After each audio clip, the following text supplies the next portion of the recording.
Sejarah panjang konflik Israel-Palestin. Begini awalnya, dikutip dari CNBC Indonesia. Konflik antara Israel dan Palestina kembali pecah.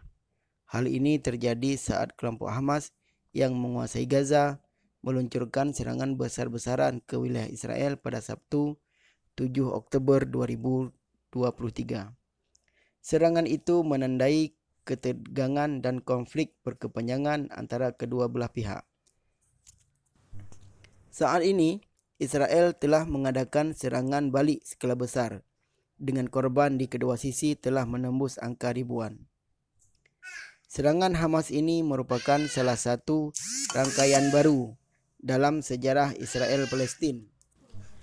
Selama beberapa dekade, media barat, akademisi, pakar militer, dan pemimpin dunia menggambarkan konflik Israel-Palestin sebagai konflik yang sulit diselesaikan, rumit, dan menemui jalan buntu.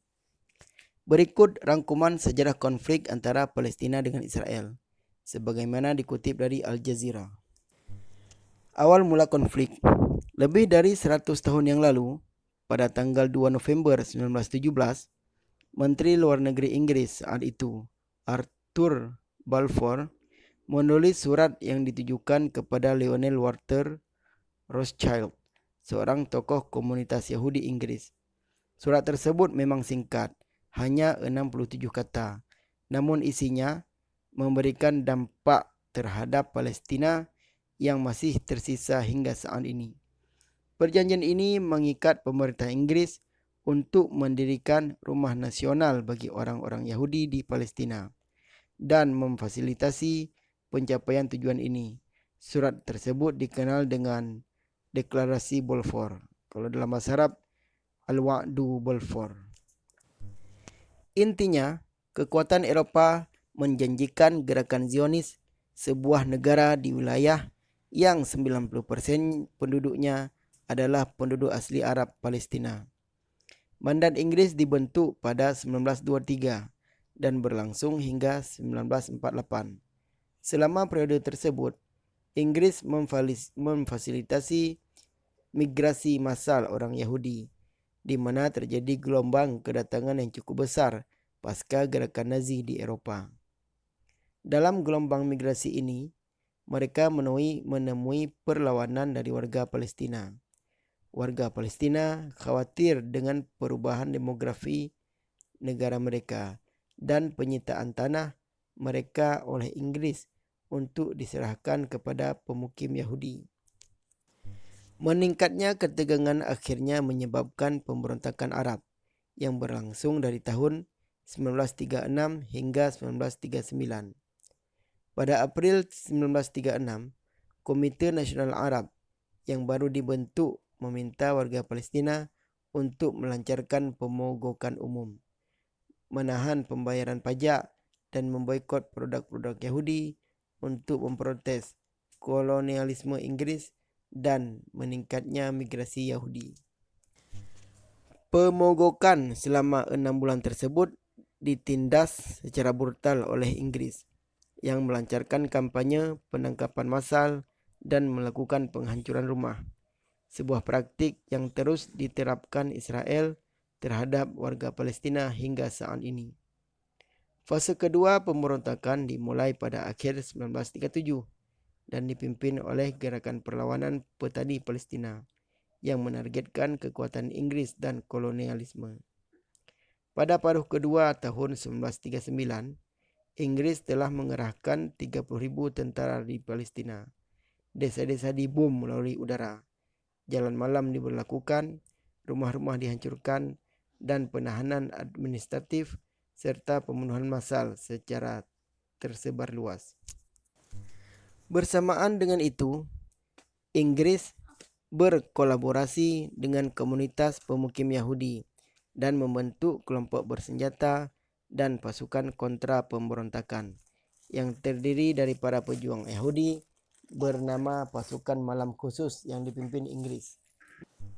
Di dalam Yishuf, komunitas pemukim pranegara, senjata diimpor secara diam-diam dan pabrik senjata didirikan untuk memperluas haganah. para militer Yahudi yang kemudian menjadi inti tentara Israel. Dalam 3 tahun pemberontakan tersebut, 5.000 warga Palestina terbunuh, 15.000 hingga 20.000 orang terluka, dan 5.600 orang dipenjarakan. Solusi PBB. Pada 1947, populasi Yahudi telah membengkak menjadi 33% di Palestina. Namun mereka hanya memiliki 6% lahan. Perserikatan Bangsa-Bangsa kemudian mengadopsi resolusi 181 yang menyerukan pembagian Palestina menjadi negara-negara Arab dan Yahudi. Palestina menolak rencana tersebut karena rencana tersebut memberikan sekitar 56% wilayah Palestina kepada warga negara Yahudi, termasuk sebagian besar wilayah pesisir yang subur. Pada saat itu, warga Palestina memiliki 94% wilayah bersejarah dan mencakup 67% populasinya. Insiden Nakba. Sebelum mandat kekuasaan Inggris berakhir pada 14 Mei 1948, para militer Israel sudah memulai operasi militer untuk menghancurkan kota-kota dan desa-desa Palestina guna memperluas perbatasan Israel yang akan lahir. Pada April 1948, lebih dari 100 pria, wanita dan anak-anak Palestina dibunuh di desa Deir Yassin di pinggiran dari Yerusalem. Hal ini menentukan jalannya operasi selanjutnya, dan dari tahun 1947 hingga 1949, lebih dari 500 desa, kota kecil dan besar di Palestina dihancurkan dalam apa yang oleh orang Palestina sebut sebagai Nakba atau bencana dalam bahasa Arab. Diperkirakan 15.000 warga Palestina terbunuh, termasuk dalam pembantaian. Insiden ini juga membuat gerakan Zionis menguasai 78% wilayah bersejarah Palestina. Sisanya yang sebesar 22% dibagi menjadi wilayah yang sekarang menjadi tepi barat yang diduduki dan jalur Gaza yang terkepung. Diperkirakan 750.000 warga Palestina terpaksa meninggalkan rumah mereka.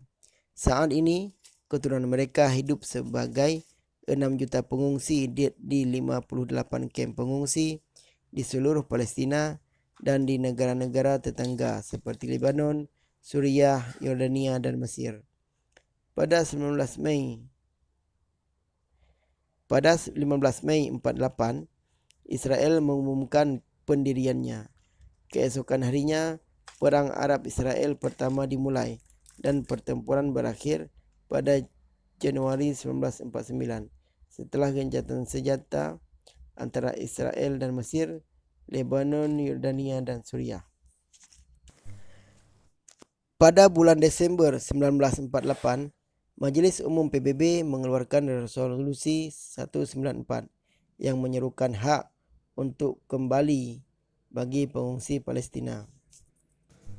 Pasca Nakba, setidaknya 150.000 warga Palestina tetap tinggal di negara Israel yang baru dibentuk dan hidup di bawah pendudukan militer yang dikontrol ketat selama hampir 20 tahun sebelum mereka akhirnya diberikan kewarganegaraan Israel.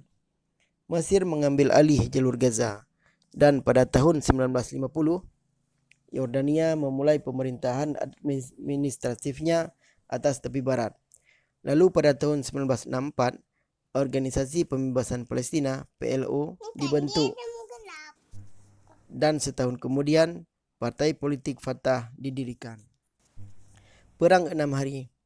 Pada 5 Juni 1967, Israel menduduki sisa wilayah bersejarah Palestina, termasuk jalur Gaza, tepi barat, Yerusalem Timur, dataran tinggi Golan Suriah, dan semenanjung Sinai Mesir selama perang 6 hari melawan koalisi tentara Arab. Bagi sebagian warga Palestina, hal ini menyebabkan perpindahan paksa kedua atau Naksa yang berarti kemunduran dalam bahasa Arab. Pada Desember 1967, Front Republik Populer Marxist Leninis untuk pembebasan Palestina dibentuk. Selama dekade berikutnya, serangkaian serangan dan pemecahkan pesawat oleh kelompok sayap kiri menarik perhatian dunia terhadap penderitaan rakyat Palestina. Pembangunan pemukiman dimulai di tepi barat dan jalur Gaza yang diduduki. Sistem dua tingkat diciptakan di mana pemukim Yahudi diberikan semua hak dan keistimewaan sebagai warga negara Israel, sedangkan warga Palestina harus hidup di bawah pendudukan militer yang mendiskriminasi mereka dan melarang segala bentuk ekspresi politik atau sipil.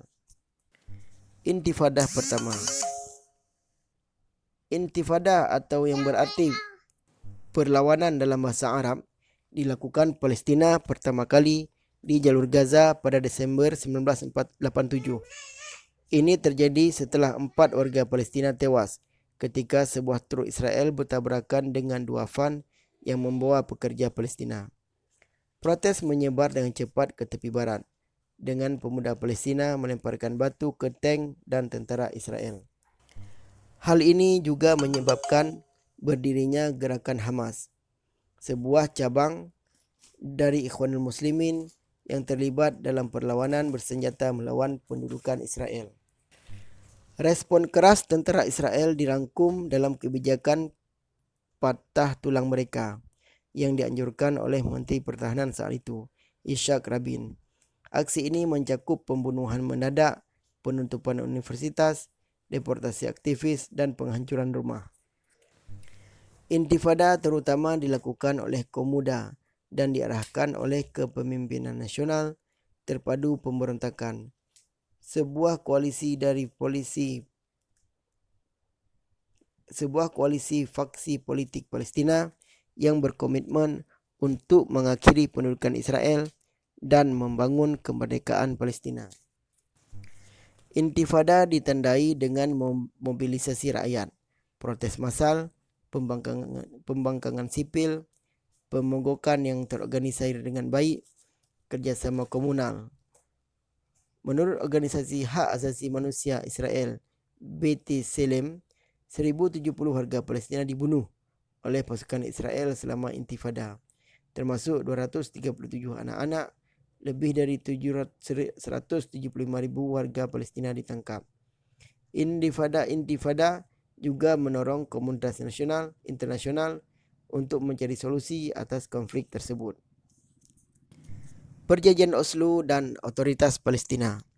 Intifada berakhir dengan penandatanganan Perjanjian Oslo pada tahun 1993 dan pembentukan Otoritas Palestina. Sebuah pemerintahan sementara yang diberikan pemerintahan mandiri terbatas di wilayah pendudukan tepi barat dan jalur Gaza.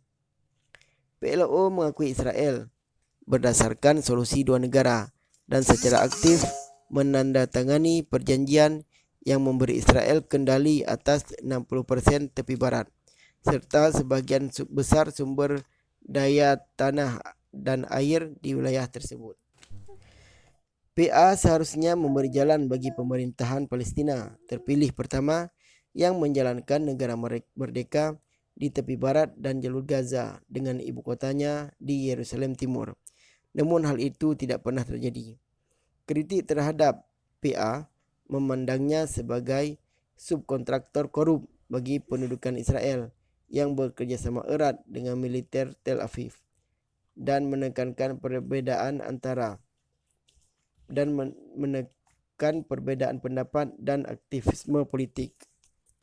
Pada tahun 1995, Israel membangun pagar elektronik dan tembok beton di sekitar jalur Gaza, menghentikan interaksi antara wilayah Palestina yang terpecah. Intifada kedua dimulai pada 28 September tahun 2000 ketika pemimpin oposisi Partai Likud Israel, Ariel Sharon, melakukan kunjungan provokatif ke kompleks Masjidil Aqsa. Saat itu, ribuan pasukan keamanan dikerahkan di dalam dan di sekitar kota tua Yerusalem. Bentrokan antara pengunjuk rasa Palestina dan pasukan Israel menewaskan 5 warga Palestina dan melukai 200 orang selama 2 hari Insiden ini memicu pemberontakan bersenjata yang meluas. Selama intifada, Israel menyebabkan kerusakan yang belum pernah terjadi sebelumnya terhadap perekonomian dan infrastruktur Palestina. Israel menduduki kembali wilayah yang diperintah oleh PA dan memulai pembangunan tembok pemisah yang seiring dengan maraknya pembangunan pemukiman, menghancurkan mata pencaharian dan komunitas warga Palestina. Pemukim Yahudi pun juga mulai bermukim secara ilegal di wilayah itu. Ruang bagi warga Palestina semakin menyusut karena jalan-jalan dan infrastruktur yang hanya diperuntukkan bagi pemukim Yahudi ilegal itu. Pada saat perjanjian Oslo ditandatangani, lebih dari 110.000 pemukim Yahudi tinggal di tepi barat, termasuk Yerusalem Timur. Saat ini jumlahnya mencapai lebih dari 750 orang lebih dari 100.000 hektar tanah yang diambil alih dari Palestina. Perang Saudara Palestina. Pemimpin PLO Yasir Arafat meninggal pada tahun 2000. Setahun kemudian, Intifada kedua berakhir. Permukiman Israel di jalur Gaza dibongkar dan tentara Israel serta 9.000 pemukim meninggalkan daerah kantong tersebut. Setahun kemudian, warga Palestina memberikan suara dalam pemilihan umum untuk pertama kalinya. Hamas memenangkan mayoritas, namun pecah perang saudara antara Fatah yang berlangsung berbulan-bulan dan mengakibatkan kematian ratusan warga Palestina. Hamas mengusir Fatah dari jalur Gaza dan Fatah kembali menguasai sebagian tepi barat pada tahun 2007. Israel memberlakukan blokade darat, udara, dan laut di jalur Gaza. Pada menuduh Hamas melakukan terorisme. Serangan ke jalur Gaza. Israel telah melancarkan 4 serangan militer berkepanjangan di Gaza, yakni di tahun 2008, 2012, 2014, dan 2021. Ribuan warga Palestina telah terbunuh, termasuk banyak anak-anak dan puluhan ribu rumah. Sekolah dan gedung perkantoran telah hancur. Pembangunan kembali hampir mustahil dilakukan karena pengembangan tersebut menghalangi material konstruksi seperti baja dan semen mencapai Gaza.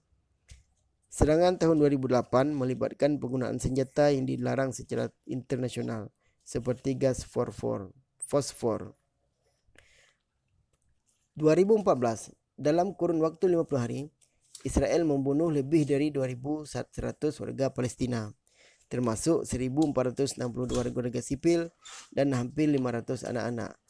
Selama serangan tersebut, sekitar 11.000 warga Palestina terluka, 20.000 rumah hancur, dan setengah juta orang mengungsi.